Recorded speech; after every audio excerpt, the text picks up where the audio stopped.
김노인은 이른 아침부터 경비실에 앉아 모니터를 응시하고 있었습니다. 70대의 나이가 무색하게 그의 눈빛은 또렷했고 제복은 단정했죠.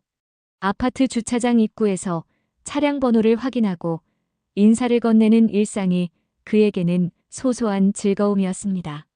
벽에 걸린 시계가 8시를 가리키자 출근 차량들이 줄지어 들어오기 시작했어요. 김 선생님, 오늘도 일찍 나오셨네요. 관리소장이 커피 2잔을 들고 경비실에 들어왔습니다.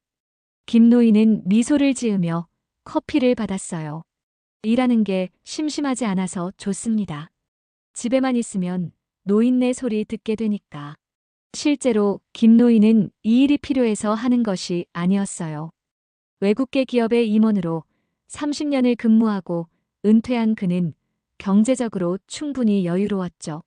강남의 고급 아파트에 살면서 경비원으로 일한다는 사실이 주변인들에게는 의아하게 보였지만 그에게는 분명한 이유가 있었습니다. 일할 때가 제일 행복했으니까요. 사람들과 만나고 인사하고 작은 도움을 주는 일이 보람차더군요. 김노인의 생활은 단순했어요. 아침 일찍 출근해서 주민들에게 인사하고 택배를 전달하고 아파트 안전을 지키는 일상이었죠. 은퇴 후 갑자기 찾아온 무료함보다는 차라리 이런 소소한 일상이 그에게는 행복했습니다. 월급은 모두 불우한 이웃을 돕는 기부금으로 사용했고요. 그날도 평소와 다름없는 오전이었습니다. 출근 시간이 지나고 아파트가 조용해질 무렵 흰색 벤츠 한 대가 요란한 엔진 소리를 내며 주차장으로 들어왔어요. 아, 또 저 차네. 옆자리의 동료 경비원이 한숨을 내쉬었습니다. 김노인은 모니터를 통해 그 차량의 주인을 바라보았어요. 20대 후반의 젊은 여성이 선글라스를 쓴 채 차에서 내렸습니다. 강지수, 이 아파트에서는 벤츠녀라는 별명으로 더 유명한 인물이었죠. 강지수는 주민 전용 주차구역이 아닌 방문객 주차구역에 차를 세웠습니다. 그것도 2자리를 차지하게요. 이미 여러 번 주의를 받았지만 그녀는 항상 무시하는 태도였어요. 저기요, 강지수 씨. 여기는 주차 금지 구역입니다. 김노인이 공손하게 말했어요. 강지수는 선글라스를 쓴 채 차에서 내리며 김노인을 위아래로 훑어보았습니다. 아, 진짜 귀찮게 하네. 잠깐 세워둔 건데 뭐가 문제예요? 비상시 통행로를 막으면 안 되니까요. 다른 주민분들도 규칙을 지키고 계십니다. 차 빼는데 1분도 안 걸리는데 무슨 비상이 나요? 너무 융통성 없게 굴지 마세요. 강지수는 가방을 어깨에 맨 채 뒤돌아서 걸어갔어요. 김노인은 그녀의 뒷모습을 바라보며 입술을 깨물었습니다. 아파트 관리 규정상 주차 금지 구역에 차를 세운 경우 경고 스티커를 부착해야 했죠. 그는 주머니에서 노란색 경고 스티커를 꺼내 조심스럽게 차 유리창에 붙였습니다. 그날 오후 강지수의 날카로운 비명소리가 경비실까지 들려왔어요. 그녀는 차에 붙은 스티커를 발견하고는 즉시 경비실로 달려왔습니다. 이거 누가 붙인 거예요? 그녀의 얼굴은 분노로 일그러져 있었어요. 김노인은 차분하게 대답했습니다. 제가 붙였습니다. 주차 금지 구역에 차를 세우셔서요. 당신이 평생 타보지도 못할 차에 이런 걸 붙여요? 이거 떼다가 흠집 나면 어쩔 건데요? 소송할 거예요, 진짜. 김노인의 얼굴이 굳었지만 그는 침착함을 유지했어요. 스티커는 쉽게 떼어지도록 특수 제작된 겁니다. 흠집이 날 일은 없을 거예요. 당신 같은 경비원이 내 차에 대해 뭘 안다고 그래요? 그냥 시키는 대로 문이나 열어주고 있어야지. 강지수의 목소리는 점점 더 커졌습니다. 아파트를 오가는 주민들이 이 광경을 보고 수군거리기 시작했어요. 김노인은 더 이상의 충돌을 피하고 싶었지만 강지수의 태도는 점점 도를 넘고 있었습니다. 다시는 내 차에 손대지 마세요. 알겠어요? 당신 같은 사람이 뭘 안다고. 김노인은 그저 고개를 숙이고 참을 뿐이었습니다. 하지만 그의 가슴 속에는 씁쓸함이 번져갔어요. 오랜 세월 동안 쌓아온 삶의 지혜와 경험이 단지 그가 경비원이라는 이유만으로 무시당하는 현실이 너무나 안타까웠습니다. 강지수가 떠난 후 경비실은 무거운 침묵에 휩싸였습니다. 김노인은 창밖으로 시선을 돌려 먼 하늘을 바라보았어요. 70해를 넘게 살아오면서 그가 배운 가장 중요한 교훈은 분노를 다스리는 법이었죠. 심호흡을 천천히 하며 김노인은 마음을 진정시켰습니다. 김 선생님, 너무 마음 쓰지 마세요. 저 아가씨는 원래 그래요. 옆자리에 정경비원이 따뜻한 차 한 잔을 건네며 말했어요. 김노인은 미소를 지으며 차를 받았습니다. 괜찮아요. 나이 들면 이런 일에 마음이 상하지 않게 되는 법이지. 하지만 그의 말과 달리 강지수의 모욕적인 말들이 계속 귓가에 맴돌았죠. 평생 타보지도 못할 차라는 말이 특히 그랬습니다. 김노인은 혼자 작게 웃음을 흘렸어요. 사실 그의 집 차고에는 벤츠보다 더 고급스러운 차들이 2대나 있었으니까요. 하지만 그는 굳이 그런 사실을 드러내지 않았습니다. 그에게 중요한 것은 외적인 과시가 아니라 내면의 가치였으니까요. 저녁이 되자 김노인은 친구인 최 회장과의 약속을 위해 경비실을 나섰습니다. 대학 시절부터 50년 넘게 이어온 우정이었죠. 최 회장은 건설업계에서 성공한 사업가로 김노인과는 매달 한 번씩 만나 술잔을 기울이는 것이 오랜 습관이었어요. 자네 이 나이에도 일을 한다고 하니 주변에서 다들 놀라더군. 최 회장이 소주잔을 들며 말했습니다. 김노인은 고개를 끄덕였어요. 사람은 일이 있어야 살맛이 나는 법이지. 가만히 앉아서 노는 것보단 훨씬 낫더라고. 역시 자네답군. 나도 좀 본받아야겠어. 최 회장은 건배를 제안했죠. 두 사람은 오랜 친구답게 사업 이야기, 건강 이야기, 그리고 자녀들 소식을 나누며 즐거운 시간을 보냈습니다. 소주 한 병이 비워질 즈음 최 회장의 표정이 갑자기 밝아졌어요. 그런데 말이야, 우리 승민이가 드디어 장가갈 모양이야. 최 회장의 목소리에 기쁨이 묻어났습니다. 김노인은 진심으로 축하했어요. 정말? 승민이가 벌써 그런 나이가 됐나? 어떤 처자인지 궁금하구먼. 최 회장은 서둘러 휴대폰을 꺼내 사진을 보여주었습니다. 요즘 젊은이들답게 예쁘고 세련됐어. 명문대 출신의 영어도 잘하고 우리 승민이를 정말 잘 챙겨준다더라고. 김노인은 휴대폰 화면을 들여다보다가 숨을 크게 들이마셨어요. 화면 속 여성은 다름 아닌 벤츠녀 강지수였습니다. 그녀는 사진 속에서 단아한 미소를 지으며 최 회장의 아들 승민과 다정하게 팔짱을 끼고 있었죠. 어때? 마음에 들지? 최 회장이 기대에 찬 표정으로 물었어요. 김노인은 잠시 말을 잇지 못했습니다. 오늘 아침에 있었던 일이 떠올랐지만 친구의 기쁨에 찬물을 끼얹고 싶지는 않았어요. 아, 그래, 참 예쁘구먼. 승민이가 좋은 인연을 만났네. 그렇지? 다음 달에 상견례가 있을 예정이야. 자네도 와주면 좋겠어. 김노인은 애매한 미소로 답했습니다. 술자리가 끝난 후 그는 무거운 발걸음으로 집으로 향했어요. 가슴속에 깊은 고민이 자리 잡았죠. 강지수의 진짜 모습을 최 회장에게 알려야 할까? 아니면 그냥 모른 척해야 할까? 다음 날 아침, 김노인은 평소보다 일찍 경비실에 도착했습니다. 머릿속은 여전히 복잡했지만 일에 집중하기로 마음먹었어요.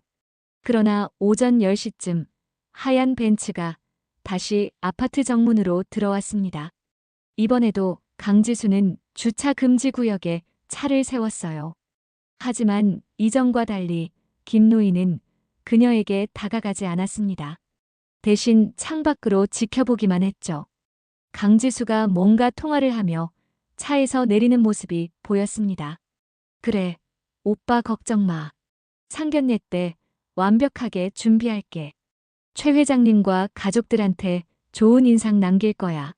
그녀의 목소리가 바람을 타고 경비실까지 들려왔어요. 김노인은 의자에 깊이 기대앉았습니다.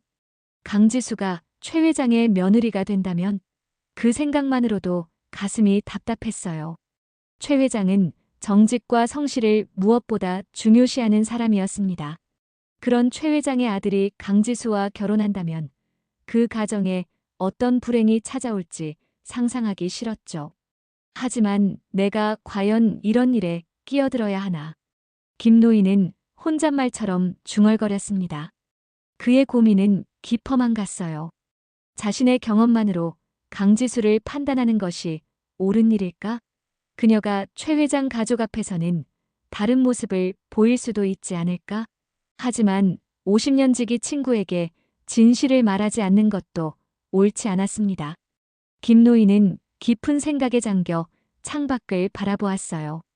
가을 햇살이 그의 주름진 얼굴을 비추었고 그의 마음속에는 서서히 결심이 자라나고 있었습니다.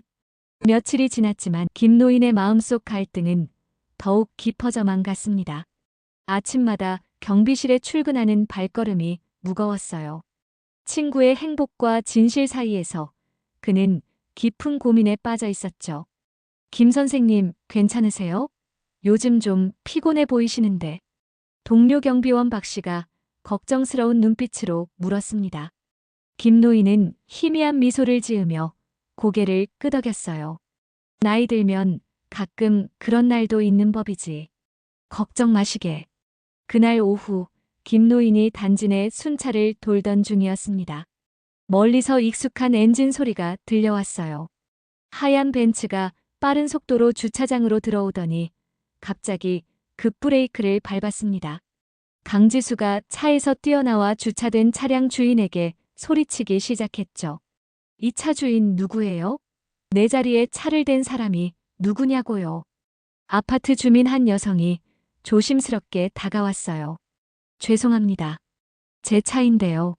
지정 주차 구역이 없어서. 여기가 제 자리라고요. 당신 이 동 살아요? 다른 동 사람이 왜 여기에 차를 대는 거예요? 강지수의 목소리는 점점 높아졌습니다. 죄송하지만 이 구역은 지정주차 구역이 아닌 걸로 알고 있는데요. 여성이 당황한 표정으로 말했어요. 뭐라고요? 제가 1년 넘게 여기에 주차했어요. 당장 치우세요. 빨리요. 김노인은 현장으로 서둘러 다가갔습니다. 강지수 씨, 여기는 누구의 지정 구역도 아닙니다. 공용주차 구역이에요. 강지수는 김노인을 향해 돌아섰어요. 그녀의 눈에는 분노가 가득했습니다. 또 당신이네요. 계속 저한테 시비 걸고 싶으신가 봐요? 시비가 아니라 규칙을 알려드리는 겁니다. 김노인은 침착하게 대답했어요. 규칙? 웃기지 마세요. 당신 같은 사람이 나한테 규칙을 가르쳐? 강지수는 비웃음을 터뜨렸습니다. 내가 누군지 알아요? 곧 회장 며느리 될 사람이에요. 그럼 당신 같은 경비원 하나 잘라버리는 건 식은 죽 먹기겠죠? 김노인의 표정이 굳었습니다. 주변에 모인 주민들은 놀란 표정으로 서로를 바라보았어요. 강지수의 말이 김노인에게는 결정적인 계기가 되었죠. 그녀가 최 회장의 이름을 들먹이며 위협하는 모습을 보니 더 이상 망설일 필요가 없다는 확신이 들었습니다. 그 순간 단지 관리소장이 현장에 도착했어요. 무슨 일입니까? 이 사람들이 내 주차 공간을 빼앗았어요. 강지수가 소리쳤습니다. 관리소장은 차분하게 상황을 설명했어요. 강지수 씨, 아파트 규정상 이곳은 지정 주차 구역이 아닙니다. 모든 주민이 선착순으로 이용할 수 있는 공간이에요. 그럼 제가 1년 넘게 여기에 주차한 건 뭐예요? 누가 그런 규정을 만들었는데요? 입주자 대표회의에서 결정된 사항입니다. 모든 세대에 공지된 내용이고요. 강지수는 관리소장의 명찰을 노려보았어요. 좋아요. 이름 잘 기억해뒀어요. 두고 보세요. 그녀는 휠을 3개 차고 차에 올라탔습니다. 벤츠는 타이어 마찰음을 크게 내며 빠르게 주차장을 빠져나갔어요. 현장에 모였던 주민들은 한숨을 쉬며 흩어졌습니다. 김 선생님, 괜찮으세요? 관리소장이 김노인에게 물었어요. 김노인은 고개를 끄덕였습니다. 네, 괜찮습니다. 하지만 그의 마음속에는 이미 결심이 섰어요. 친구 최 회장의 행복을 위해 또 젊은 승민의 장래를 위해서라도 진실을 알려야겠다고 생각했습니다. 경비실로 돌아온 김노인은 사물함에서 자신의 개인 휴대폰을 꺼냈어요. 한동안 사용하지 않아 배터리가 거의 남아있지 않았지만 최 회장에게 전화를 걸기에는 충분했습니다. 여보세요? 자네가 웬일이야? 최 회장의 목소리가 들려왔어요. 최 회장, 잠시 시간 좀 낼 수 있나? 중요한 얘기가 있어서 말이야. 무슨 일인데? 전화로 말해도 되지 않겠나? 김노인은 잠시 침묵했다가 대답했습니다. 얼굴 보고 하는 게 좋을 것 같아. 자네 아들 승민이 일과도 관련된 얘기라서. 최 회장의 목소리가 걱정스럽게 변했어요. 그래, 알았네. 오늘 저녁에 시간 좀 내지. 통화를 마친 김노인은 깊은 한숨을 내쉬었습니다. 그가 할 일이 결코 쉽지 않다는 것을 알았어요. 하지만 진실은 언젠가는 드러나게 마련이죠. 그리고 그 진실이 최 회장 가족에게 더 큰 상처를 주기 전에 알리는 것이 옳다고 생각했습니다. 저녁, 김노인은 최 회장과 약속한 식당에 도착했어요. 그의 손에는 작은 USB 메모리가 들려 있었습니다.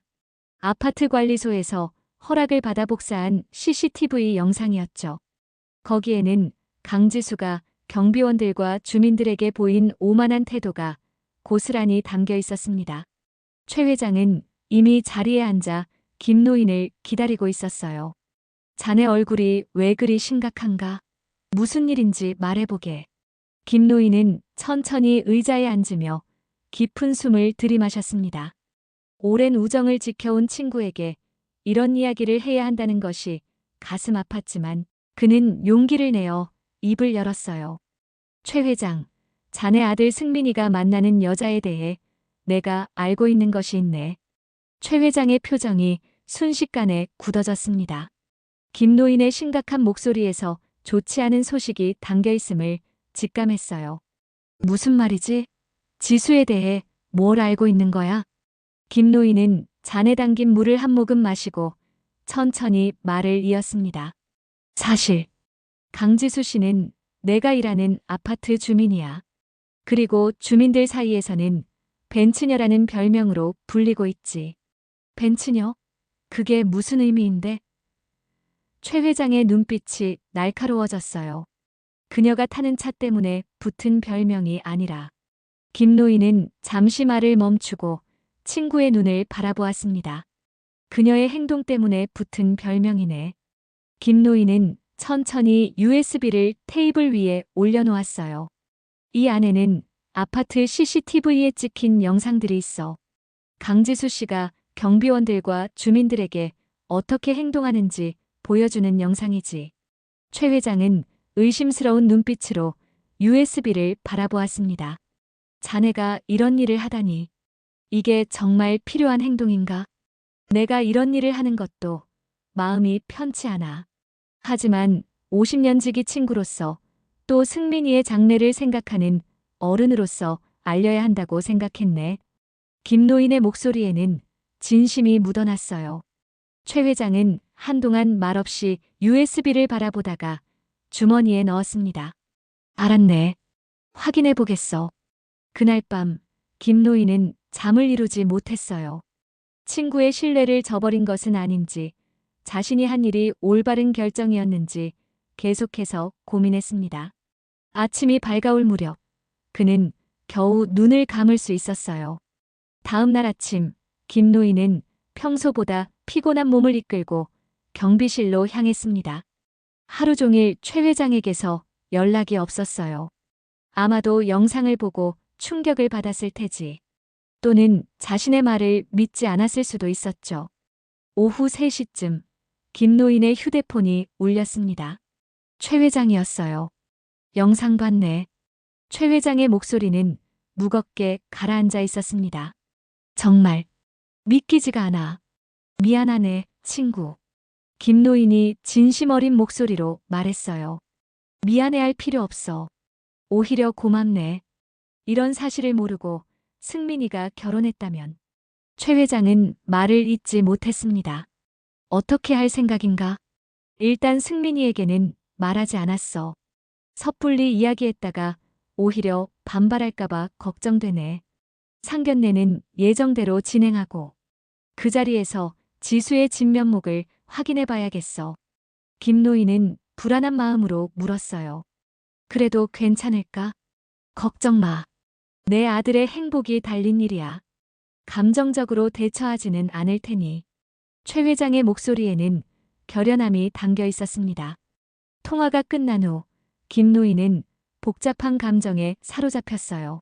한편으로는 친구에게 진실을 알려준 것이 다행이라고 생각했지만 다른 한편으로는 이제 벌어질 일들이 걱정되었습니다. 며칠이 지나고 강지수의 모습은 아파트에서 보이지 않았어요. 아마도 상견례 준비로 바쁜 모양이었죠. 김노인은 그녀가 혹시 자신의 행동에 대해 알게 되면 어떤 반응을 보일지 상상하며 불안한 나날을 보냈습니다. 상견례 당일 김노인은 경비실에서 평소와 같이 근무하고 있었어요. 마음은 자꾸만 최 회장 가족이 만나고 있을 자리로 향했지만 그는 최대한 업무에 집중하려 노력했습니다. 김 선생님, 최근에 벤츠녀 안 보이던데요? 동료 경비원이 물었어요. 김노인은 미소를 지으며 대답했습니다. 그러게요. 아마 바쁜가 보죠. 그때 김노인의 휴대폰이 울렸어요. 최 회장이었습니다. 그의 목소리는 긴장감이 느껴졌어요. 자네, 정말 고마워. 오늘 상견례에서 모든 것이 드러났어. 어떻게 된 거지? 김노인이 긴장된 목소리로 물었습니다. 지수는 완벽하게 변신해서 왔더군. 단정한 옷차림에 공손한 태도로 말이야. 부모님도 함께 왔는데 모두가 그녀의 교양과 매너에 감탄하고 있었지. 김노인은 갑자기 불안감이 몰려왔어요. 그래서 식사가 거의 끝나갈 무렵 내가 조용히 휴대폰을 꺼내 그녀에게 영상을 보여주었네. 이게 대체 어떻게 된 거냐? 고 물었지. 최 회장의 목소리에 긴장감이 역력했습니다. 그 순간 그녀의 얼굴이 창백해졌어. 처음에는 부인하려고 했지만 영상 증거 앞에서는 할 말이 없었던 모양이야. 승민이는 어떻게? 처음에는 믿지 않았어. 하지만 지수가 당황해서 변명하는 모습을 보더니 그제서야 현실을 받아들이더군.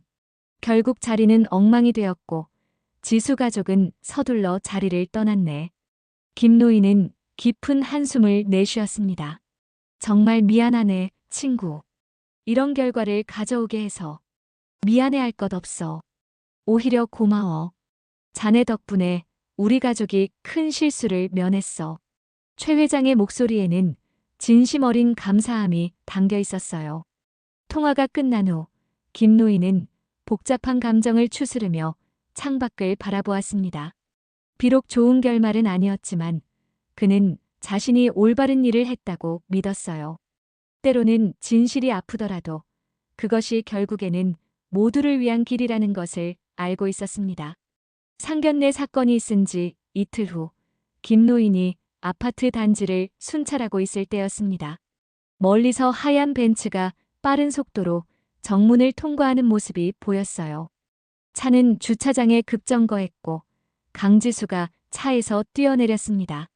그녀의 얼굴은 분노로 일그러져 있었죠.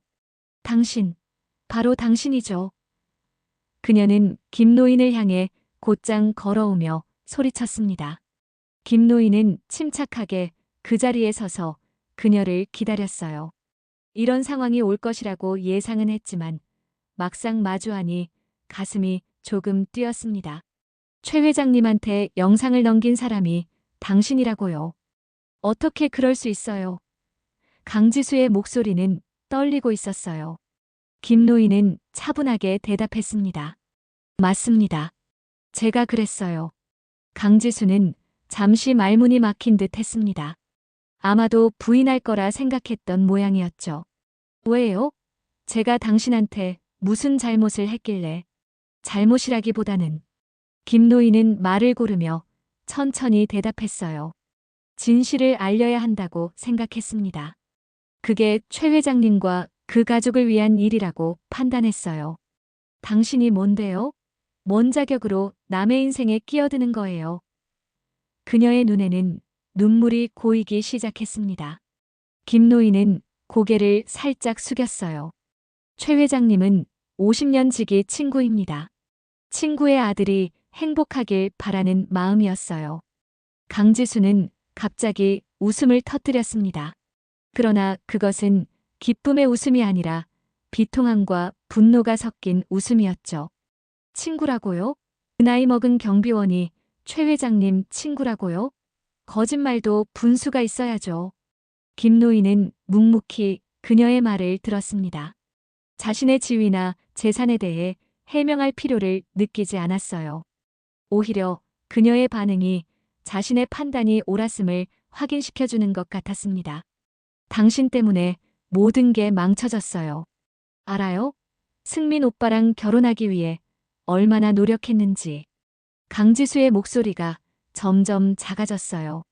김노인은 그녀를 바라보며 조용히 말했습니다. 사람은 속일 수 있어도 진심은 속일 수 없는 법입니다. 언젠가는 모든 것이 드러나게 되어 있었을 거예요. 당신, 정말 후회하게 해줄 거예요. 내가 누군지 알게 될 거라고요. 강지수는 위협하듯 말했지만 그녀의 목소리에는 예전의 당당함이 사라져 있었습니다. 강지수 씨, 아직 젊습니다. 이번 일을 교훈 삼아 진정한 자신의 모습을 찾길 바랍니다. 김노인의 말에는 진심 어린 충고가 담겨 있었어요. 강지수는 잠시 김노인을 노려보다가 갑자기 등을 돌려 차로 돌아갔습니다. 그녀는 문을 세게 닫고 급발진하며 아파트를 빠져나갔어요. 그것이 김노인이 그녀를 마지막으로 본 모습이었습니다. 일주일 후 아파트 주민들 사이에서는 벤츠녀에 관한 소문이 돌기 시작했어요. 그녀가 회장 아들과의 결혼이 파토났다는 소식이 퍼진 것이죠. 일부 주민들은 그녀가 아파트를 떠났다는 말도 하고 어떤 이들은 그녀가 주차 문제로 관리사무소에 항의했다가 쫓겨났다는 이야기를 하기도 했습니다. 김 선생님, 벤츠녀 소식 들으셨어요? 결국 벌을 받았네요. 동료 경비원이 김노인에게 말했어요. 김노인은 미소를 지으며 고개를 끄덕였습니다. 세상은 돌고 도는 법이지요. 그날 저녁 김노인은 최 회장으로부터 연락을 받았습니다. 자네, 저녁 시간 좀 낼 수 있겠나? 승민이가 자네를 만나고 싶어 하네. 김노인은 놀랐지만 기꺼이 약속에 응했어요. 저녁 8시, 그는 최 회장이 말한 레스토랑에 도착했습니다. 최 회장과 그의 아들 승민이 이미 자리에 앉아 있었죠. 아저씨, 이렇게 뵙게 되어 영광입니다. 승민이 공손하게 인사했어요. 30살가량의 젊은 남자였는데 아버지를 닮아 성실해 보이는 인상이었습니다. 아이고, 이렇게 자란 모습을 보니 반갑구나. 김노인은 따뜻하게 답했습니다. 세 사람은 식사를 하며 이야기를 나누었어요. 승민은 김노인에게 진심으로 감사의 마음을 전했습니다. 아버지께 모든 이야기를 들었습니다. 김아저씨 덕분에 큰 실수를 하지 않게 되었어요. 처음에는 믿기 어려웠지만 이제는 정말 감사드립니다. 김노인은 겸손하게 고개를 저었어요. 내가 한 일은 별거 아니야. 그저 친구의 아들이 행복했으면 하는 바람이었을 뿐이지. 최 회장이 말을 이었습니다. 승민이가 이제 정신 차리고 일에 더 집중하고 있어. 앞으로는 더 신중하게 사람을 볼 거라고 하더군. 식사가 끝나갈 무렵 최 회장은 승민에게 먼저 자리를 비우라고 말했어요. 두 사람만 남게 되자 그는 진지한 표정으로 김노인을 바라보았습니다. 자네가 경비원으로 일하는 이유를 이제야 조금 이해할 것 같아. 최 회장이 말했어요. 김노인은 미소를 지었습니다. 그저 사람들과 함께하는 시간이 좋아서야. 무료하게 집에 있는 것보단 훨씬 낫지. 하지만 자네의 재산이면 평생 편하게 살 수 있을 텐데. 돈이 전부는 아니잖아. 사람들과 소통하고 작은 도움을 주는 것. 그런 게 나이 들어가는 즐거움이라네. 최 회장은 깊은 생각에 잠겼다가 말했습니다. 나도 은퇴를 고민하고 있었는데 자네를 보니 새로운 관점이 생기는군. 어쩌면 나도 자네처럼 의미 있는 일을 찾아볼까 해. 두 노인은 서로를 바라보며 따뜻한 미소를 나누었어요. 긴 세월 동안 쌓아온 우정이 다시 한번 빛을 발하는 순간이었습니다. 한 달이 지나고 아파트 단지는 평온을 되찾았습니다. 강지수에 관한 이야기는 시간이 흐르면서 점차 다른 주민들의 소문거리로 변해갔고 김노인은 변함없이 성실하게 경비 업무를 수행했어요. 가을이 깊어가는 어느 날 오후 김노인이 경비실에서 근무 중일 때였습니다. 김 선생님, 손님이 오셨어요. 동료 경비원이 알려주었어요. 김노인이 고개를 들어보니 최 회장이 서 있었습니다.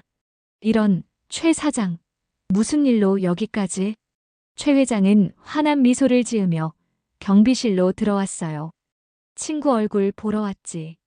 퇴근 시간 되면 같이 저녁이나 먹으러 가세. 오늘은 8시까지 근무야. 그때 괜찮겠나? 김노인이 물었습니다. 그럼 기다릴 테니 편하게 일 마치고 나오게. 최 회장은 흔쾌히 답했어요. 최 회장은 경비실 앞 벤치에 앉아 김노인이 일하는 모습을 지켜보았습니다. 그의 눈에는 존경의 빛이 어려 있었어요. 친구가 이렇게 소박하게 살면서도 행복해하는 모습이 새롭게 다가왔던 겁니다. 저녁 8시가 되자 김노인은 교대 근무자에게 업무를 인계하고 최 회장과 함께 인근 소주방으로 향했어요. 두 사람은 오랜 친구답게 편안하게 대화를 나누었습니다. 자네 덕분에 승민이가 정신 차렸어. 요즘은 회사 일에 더 열심히 하고 있다네. 최 회장이 소주잔을 들며 말했어요. 김노인은 미소를 지었습니다. 그 친구 원래 성실한 청년이었잖아. 잠시 눈이 멀었던 거지. 그건 그렇고. 최 회장이 잠시 망설이다 말을 이었어요. 벤츠녀라고 불리던 그 여자, 이제는 아예 다른 도시로 떠났다더군. 김노인의 표정이 약간 굳어졌습니다. 그래? 어디로 갔대? 소문에 의하면 외국으로 떠났다는 말도 있고, 아니면 지방의 다른 부자를 찾아갔다는 말도 있어. 어쨌든 이 동네에서는 완전히 사라졌지. 최 회장은 소주를 한 잔 더 마셨어요. 김노인은 잠시 생각에 잠겼습니다. 그 여자도 나름의 사연이 있었을 테지. 비록 행동은 잘못됐지만 자네는 참 너그럽군. 그 정도로 모욕을 당했으면 원망할 만도 한데. 최 회장이 말했어요. 김노인은 담담하게 대답했습니다. 나이를 먹으니 이런저런 일들을 다 겪어봐서 그런가. 사람을 미워하는데 에너지를 쓰고 싶지 않아. 두 사람의 대화는 자연스럽게 인생의 교훈으로 이어졌어요. 70년이 넘는 세월 동안 겪어온 다양한 경험들, 그리고 그 속에서 배운 지혜에 대한 이야기였죠. 나이 들어보니 결국 중요한 건 사람의 품성이더군. 김노인이 말했습니다. 겉모습이나 재산이 아니라 진짜 그 사람의 마음이 어떤지가 중요한 거지. 최 회장은 공감하듯 고개를 끄덕였어요. 맞아. 강지수가 그걸 몰랐던 거야. 화려한 외제차와 옷, 액세서리로 자신의 가치를 증명하려 했으니. 하지만 진짜 가치는 그런 데서 나오는 게 아니잖아. 김노인의 말에 깊은 통찰이 담겨 있었습니다. 소주 한 병을 비울 무렵 최 회장은 조심스럽게 주제를 꺼냈어요. 그런데 자네, 정말 평생 그 경비실에서 일할 생각인가? 김노인은 잠시 생각에 잠겼다가 대답했습니다. 글쎄, 몸이 허락하는 한 계속하고 싶긴 하지. 하지만 세상 일이 어떻게 될지 누가 알겠어? 내가 제안 하나 하고 싶네. 최 회장의 눈빛이 반짝였어요. 우리 회사의 사회공헌팀에서 일해보지 않겠나? 자네의 경험과 지혜가 필요해. 김노인은 놀란 표정을 지었습니다. 나같이 나이 든 사람을 누가 쓰려고. 나이가 중요한 게 아니라 능력과 인품이 중요한 거야. 자네는 경비원으로 일하며 다양한 사람들을 만나왔잖아. 그 경험이 우리 회사의 지역사회 봉사 프로그램에 큰 도움이 될 거라고 생각해. 김노인은 잠시 말이 없었어요. 새로운 도전에 대한 생각이 그의 마음을 복잡하게 했습니다. 고민해 볼게. 하지만 약속은 못하겠네. 천천히 생각해봐. 서두를 필요 없어. 최 회장은 너그러운 미소를 지었어요. 두 사람이 소주방을 나와 방거리를 걷고 있을 때 멀리서 흰색 외제차 한 대가 지나가는 것이 보였습니다. 그것은 벤츠는 아니었지만 두 사람은 무의식적으로 그 차를 바라보았어요. 아직도 흰색 외제차만 보면 그 여자가 생각나는군. 최 회장이 쓴웃음을 지으며 말했습니다. 김노인은 고개를 끄덕였어요. 그 여자의 행동이 비록 잘못됐지만 어쩌면 우리에게 중요한 교훈을 준 셈이지. 진정한 가치가 무엇인지 다시 한번 생각하게 되었으니까. 최 회장은 친구의 어깨를 가볍게 두드렸습니다. 자네는 항상 긍정적인 면을 보는군. 그래서 내가 자네를 존경하는 거야. 두 노인은 천천히 걸음을 옮겼어요. 비록 어둠이 깊어가고 있었지만 그들의 마음은 밝고 따뜻했습니다. 오랜 우정과 삶의 지혜가 이들을 더욱 단단하게 묶어주고 있었죠. 내일도 그 경비실에서 볼 수 있겠지? 헤어지기 전 최 회장이 물었어요. 김노인은 웃으며 대답했습니다. 그럼 비가 오나 눈이 오나 변함없이 그 자리에 있을 걸세. 두 사람은 서로의 손을 굳게 잡고 작별 인사를 나누었습니다.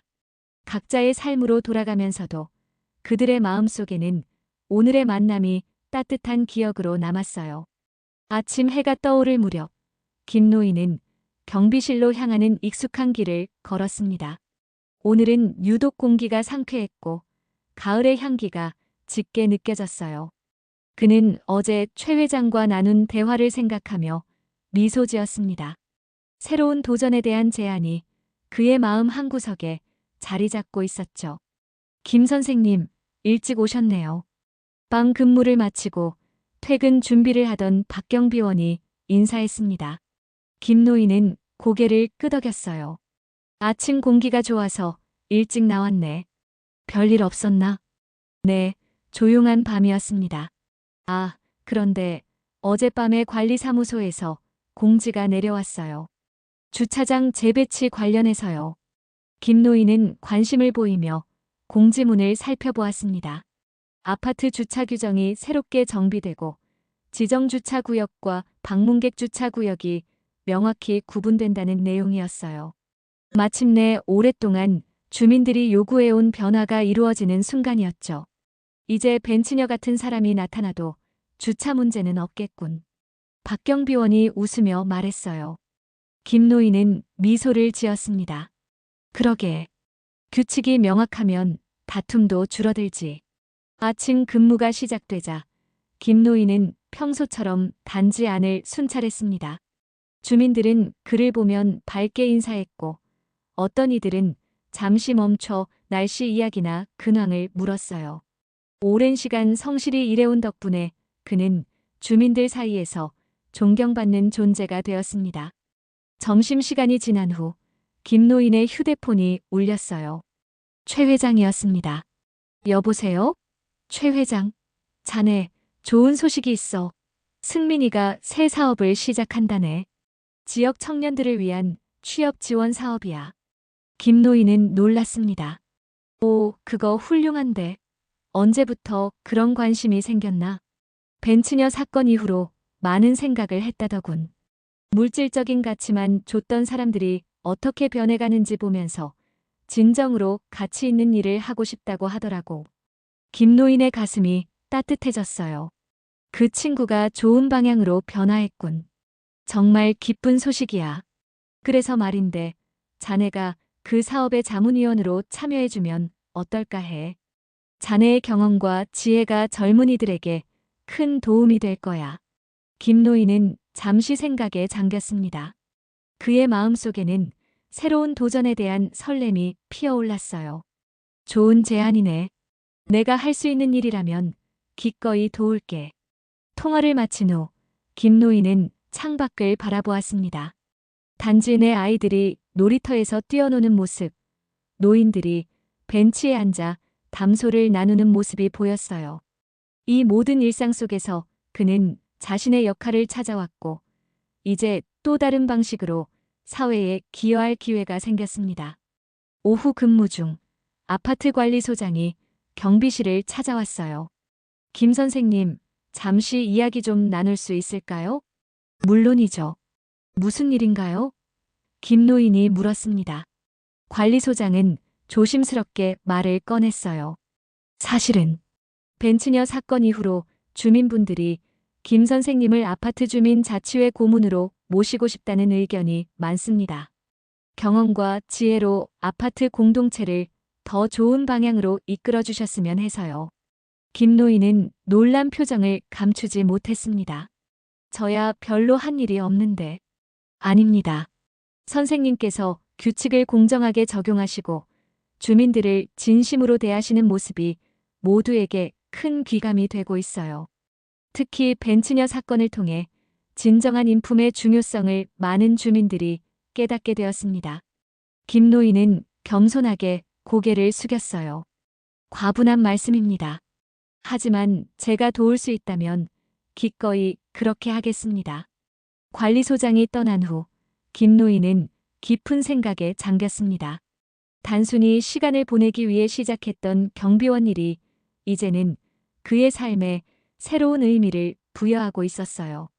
그는 자신의 경험과 지혜가 다른 사람들에게 도움이 된다는 사실에 큰 보람을 느꼈습니다.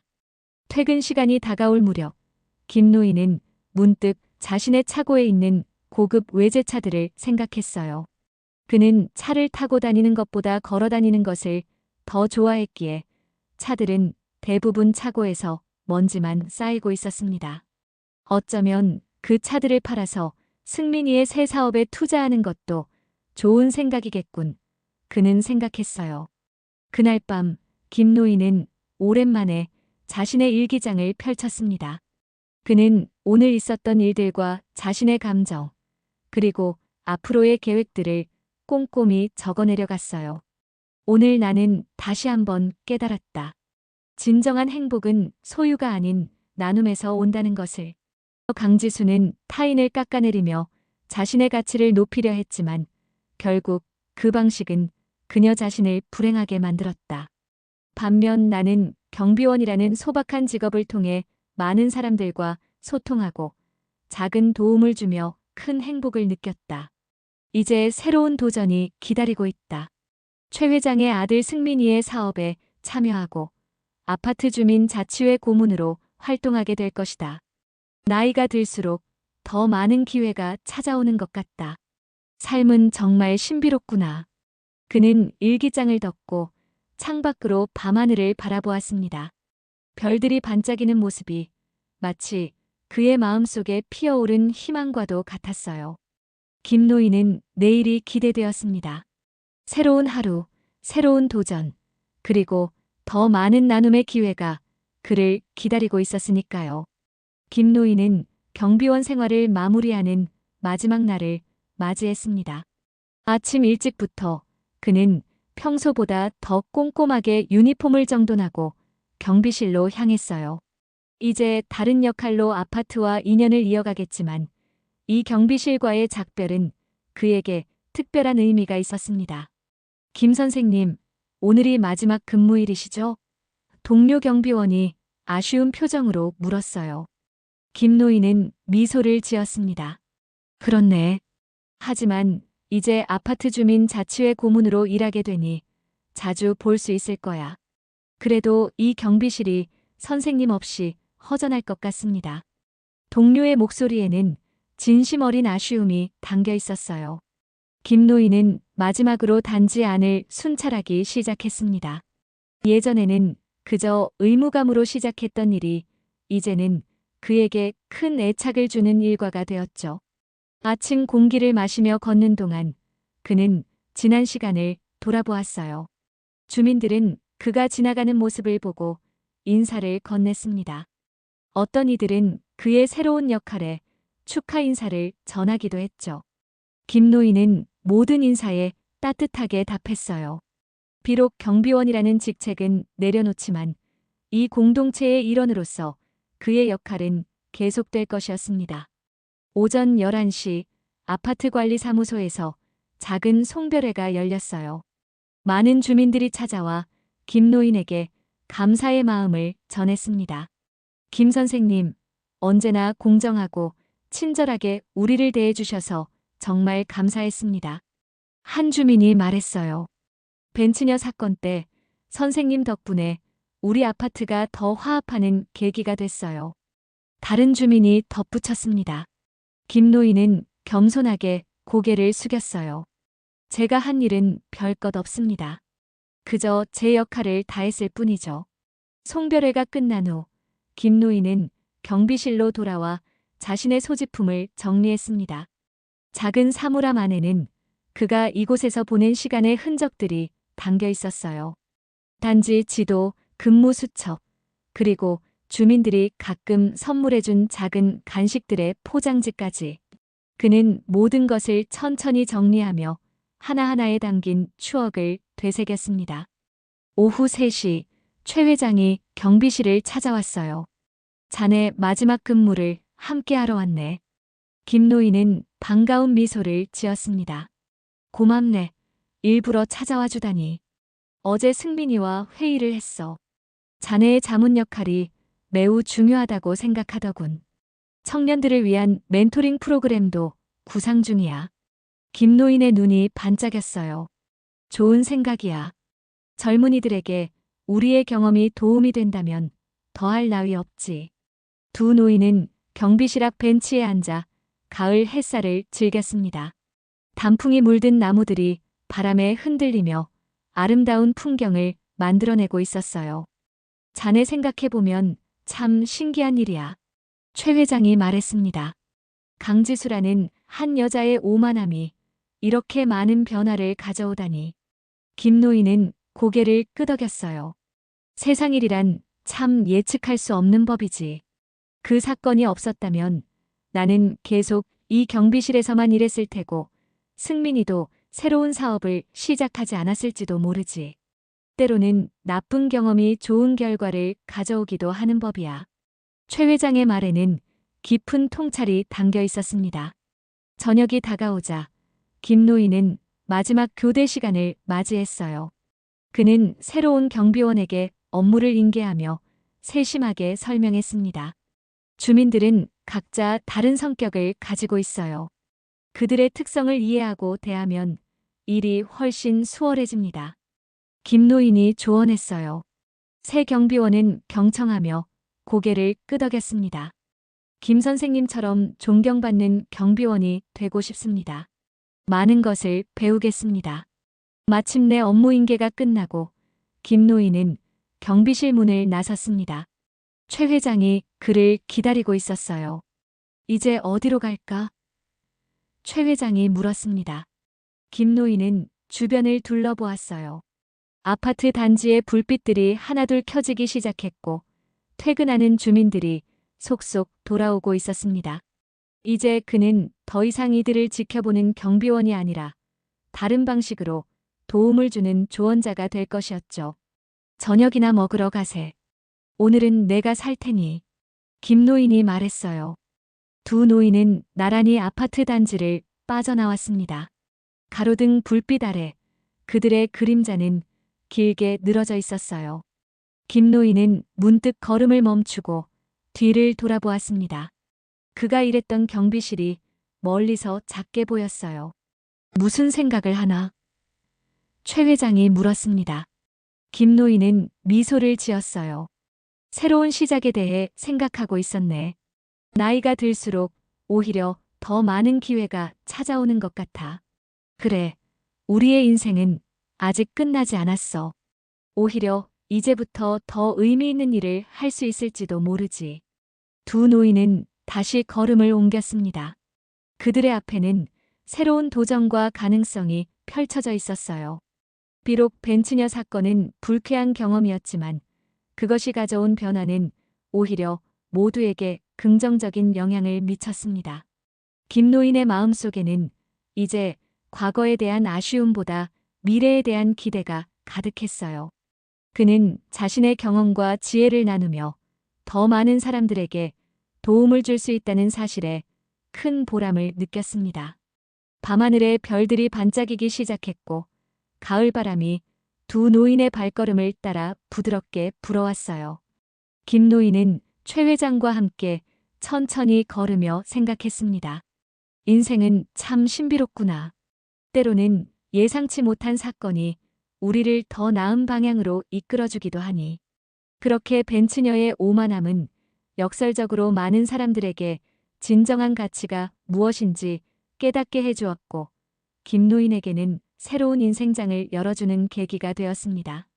결국 모든 것은 돌고 돌아 제자리를 찾아가는 법이었죠.